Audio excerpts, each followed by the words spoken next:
Through the snow-covered parts of December walks a white-bearded man, dressed in a red coat and hat, with a gentle smile and handful of gifts.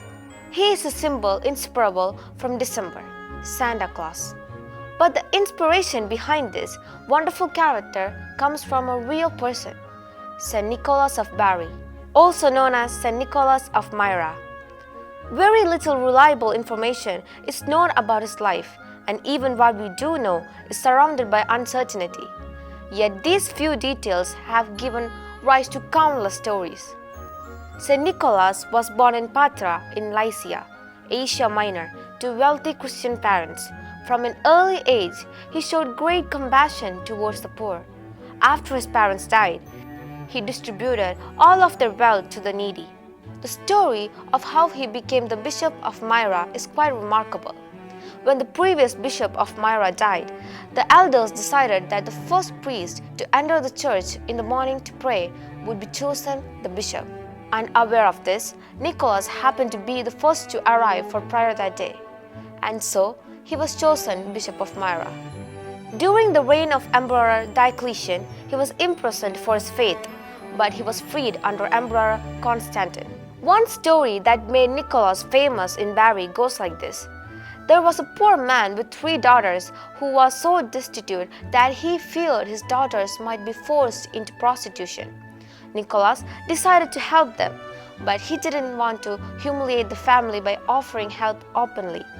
Being a man who believed that the left hand should not know what the right hand gives, he stealthily threw a pouch of gold coins through their window at night. The family used the money for the eldest daughter's marriage.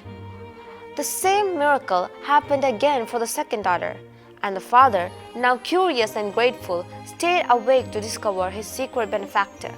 When Nicholas came the third time, he caught him in act and fell to his knees in gratitude. Nicholas, however, asked him to keep the secret. This act of secret charity became legendary, and Saint Nicholas was celebrated in Christian art and literature as a symbol of generosity. In paintings, his secret gift-giving is often represented symbolically. Many other tales surround his name. Once, during a famine, a butcher lured 3 small boys into his home, killed them, and stored them in a barrel. Saint Nicholas, upon discovering this atrocity, made the sign of the cross and miraculously restored the children to life. Another story tells of 3 innocent men sentenced to death by Governor Eustathius. Nicholas appeared just in time to stop the execution and save them. On a voyage to Holy Land, a violent storm arose, and Saint Nicholas calmed the sea and wind by his prayers. Because of this, he is honored as the patron saint of sailors and travelers, as well as of unmarried people, students, and merchants.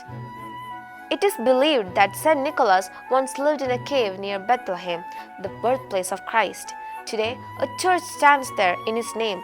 He died on December 6, 343 AD. Although he was originally buried in Myra, his relics were later moved to Bari in Italy. Hence the title Saint Nicholas of Bari. Centuries after his death, stories about Saint Nicholas spread throughout the world. The Dutch called him Sinterklaas. When Dutch settlers moved to America in the 17th century, they brought the Sinterklaas tradition with them. Over time, it evolved into Santa Claus, the red-clad, white-bearded, cheerful gift-bringer we know today. From the 19th century onward, this image became deeply rooted in art and literature. Yet behind this figure of festive joy stands the humble and compassionate Saint Nicholas, a truth often forgotten. Sadly, in modern times, Santa Claus has become one of Christmas' most commercialized symbols. Perhaps this Christmas, especially on the feast of Saint Nicholas, we can take inspiration to journey back from Santa Claus to Saint Nicholas, to rediscover the true spirit of unwavering Christian faith in times of persecution, love, kindness, humility, and giving.